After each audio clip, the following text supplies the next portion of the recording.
Hey everyone, welcome to SEO This Week, episode number 38. Today we're going to talk about LinkedIn liars, some PPC gold, and how to keep your clients happy so you can keep them around. Because everyone knows it costs more to get a new client than it does to keep an old one. So without further ado, let's get started.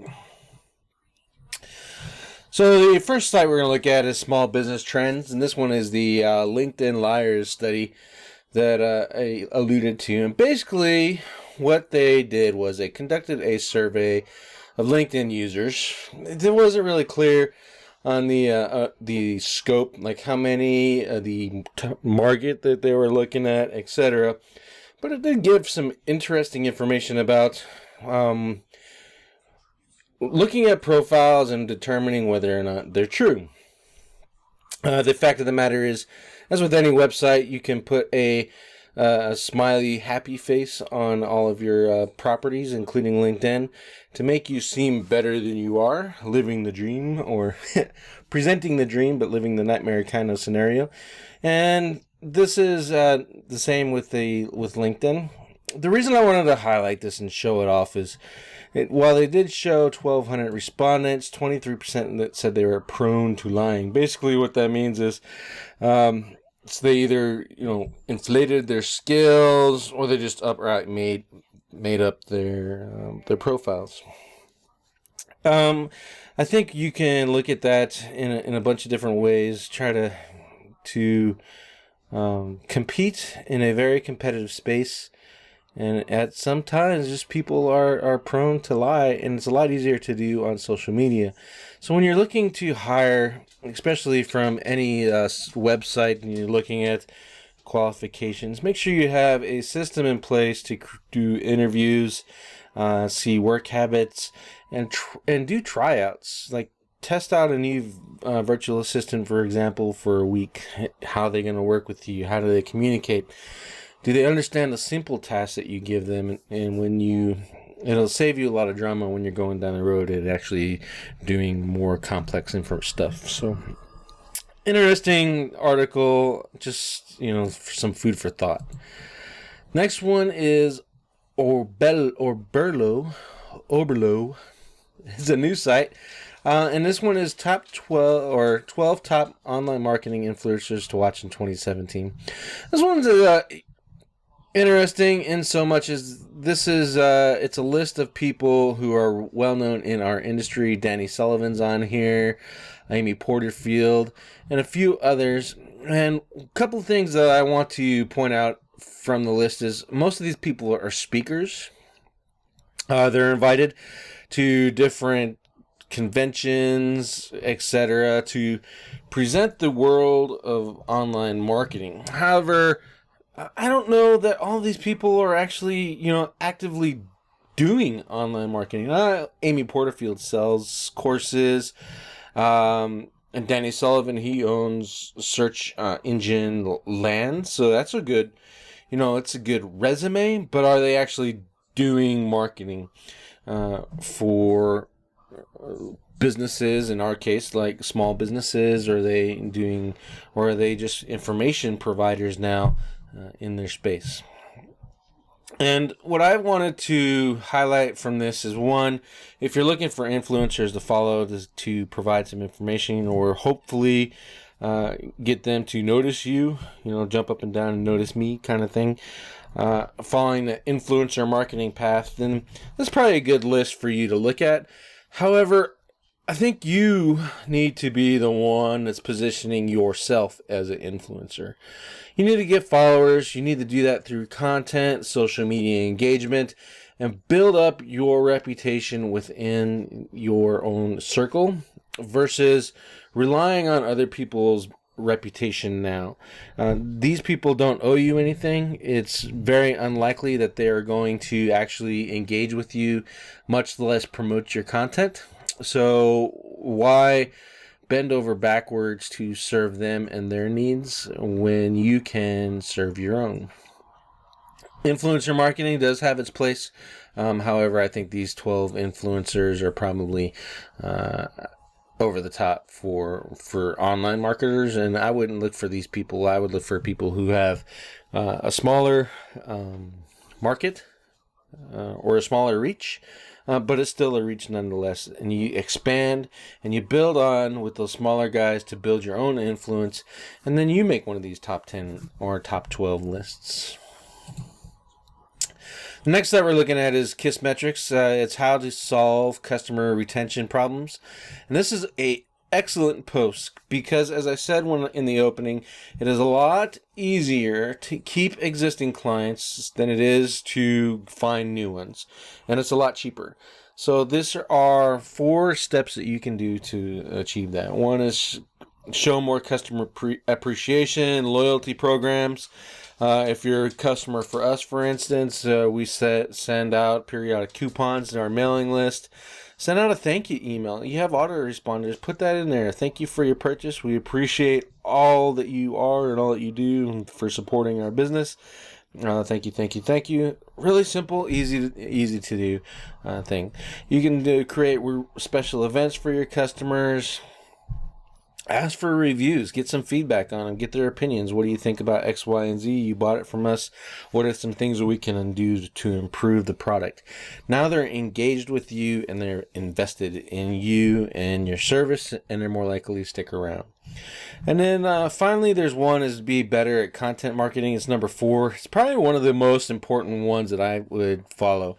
And the reason for that is if you are the go-to resource on the internet to solve their problem, then why would they not buy from you? If you're providing them constant good information, then they're going to come reward you by using or purchasing from your services. So everybody needs to do content marketing, whether you're a plumber, a dentist, a lawyer, or an information person.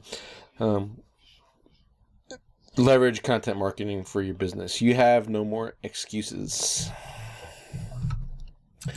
The next site is Regan's PR Daily. This is the top marketing challenge and how to reach the mobile generation. It's a pretty good, interesting thing here. First, let me point out, just because everyone, meaning the worldwide, has more access to the internet through their mobile phone does not necessarily mean that mobile is going to be right for you and your business. I can tell you from the data on my site, there's maybe 1 or 2 people out of all the visitors that we get to Digitaleer.com, for instance, that buy while on a mobile device. Sure, the site is mobile friendly. Yes, it's responsive. Yes, you can engage with it on mobile. However, it does not make me any money. There's a lot of markets and a lot of niches that are in the same position. So look at your traffic, see your conversions, and see if it makes sense for you to try to obtain customers on mobile. I think more mobile nowadays, from who we're seeing, what our customers are seeing, it's good to use it as a branding positioning tool, leveraging your informational content marketing for the people who are commuting, they're watching videos, all that stuff on their mobile phones, and then focusing your sales stuff on your desktop platforms. But there's some good tips in here, like creating specific content, using Google My Business to get maps, and maybe even creating a mobile application to kind of foster the communications relationship with you and your business. But again, only you're going to be able to know that based off of your conversions and the data in your analytics. Next up, we're looking at Search Engine Journal. It's Google releases a website builder for small businesses. Basically, I like to say, like Google Sites is basically what they did. They just made you can make a single page website. It's attached to your Google My Business and it's free. I would use this to test out ads. You can use it as a landing page, play with it, tweak it, and then maybe run some PPC campaigns to it for specific keywords. Then one, if it's going to, those words are going to convert for you, and 2, you save a little bit of money on tools like ClickFunnels or Lead Pages.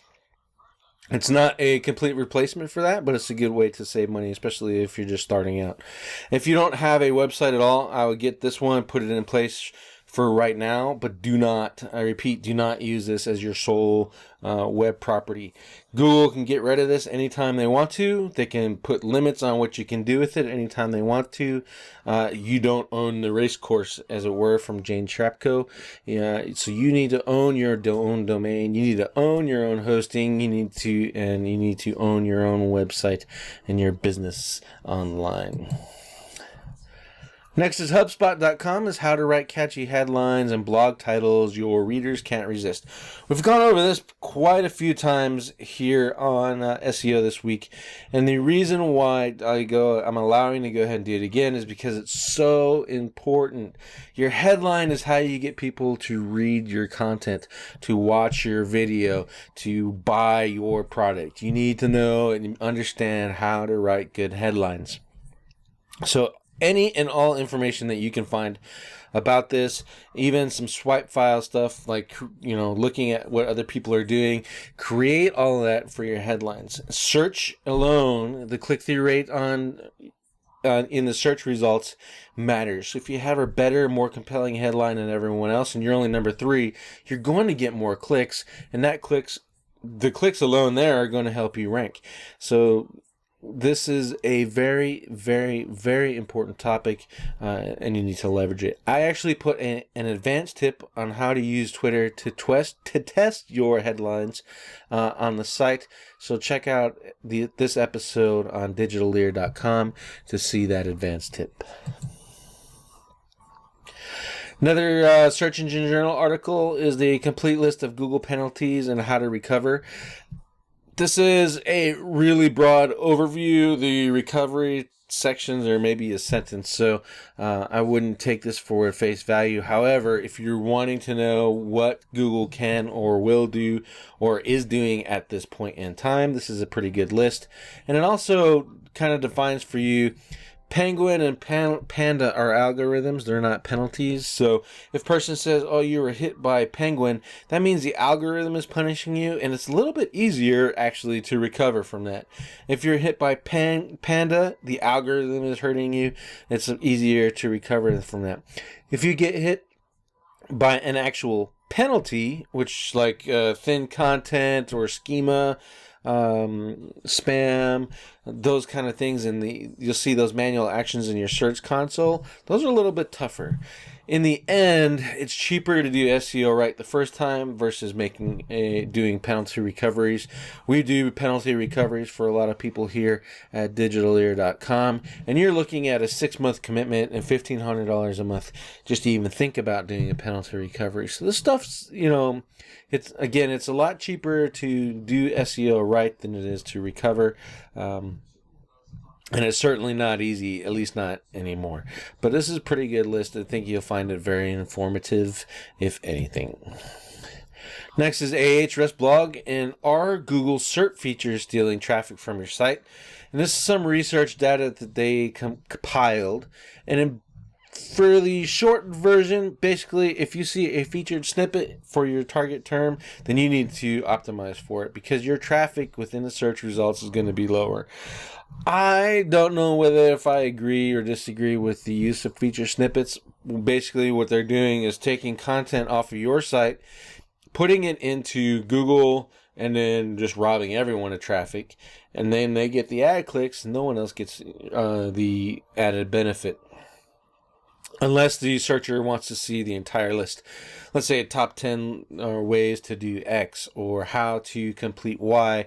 We'll have 5, 7, 10 steps to it. The feature snippet shows a slight or a smaller version of that list. Then they're going to click through on a feature snippet result.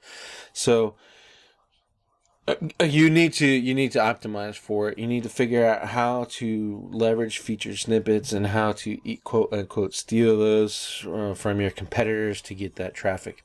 Most of this stuff's going to be informational traffic, however, so base that off, use that thought process when you're looking at this and the work that's going to be involved in doing it properly. But for the most part, it's, if the term is worth, your keyword research says that the term is worth going for in the first place and you made the content for it, then you may as well optimize for featured snippets as well. The last one is the SEMrush blog. I'm going to just leave this one here. It's called Ad Copywriting, Winning Techniques from Australia's Top Online Retailers. And that title is completely not related, in my opinion. Basically, what this thing does is it takes some different versions of ads and ways to write them, and it tells you how to do that for your own business. Great examples for advertising. And then SEMrush made a new tool. It's how to automate your ad creation copy, and it's called the Ads Builder. And you just plug in your competitors, and it'll give you some ideas for ads, and then you can write them right inside of the tool, and it'll spit them out for you, and then you just save the ad and then import it into your Google AdWords account. Very cool, very helpful, especially if you're doing the right thing by writing, at least 4 versions of an ad for a specific keyword to find the optimal performing one. So I would check this post out. My insight on it is, if you're not reading this thing, you're kind of missing out, especially if you're in PPC and AdWords. I'm looking forward to maybe someone making one of these for Facebook and a couple other platforms as well. But SEMrush really stepped up the game with their interface. So that's it. SEO This Week, episode number 38. Not a lot of blogs, but some great information. Again, on the website, digitaleer.com, episode number 38, there is an advanced tip on how to test your titles using Twitter. You should check it out, and I know you'll be very happy with that. Without further ado, if you have any sites on here that you would like us to highlight because you're just writing badass content, or if you know someone that deserves to be highlighted on the roll-up as well, go ahead and reach out to us. Click on the SEO This Week. You can submit a site, and we'll add it to the list as long as it meets our quality guidelines. And with that, I say have a great week, and see you for episode 39 next week.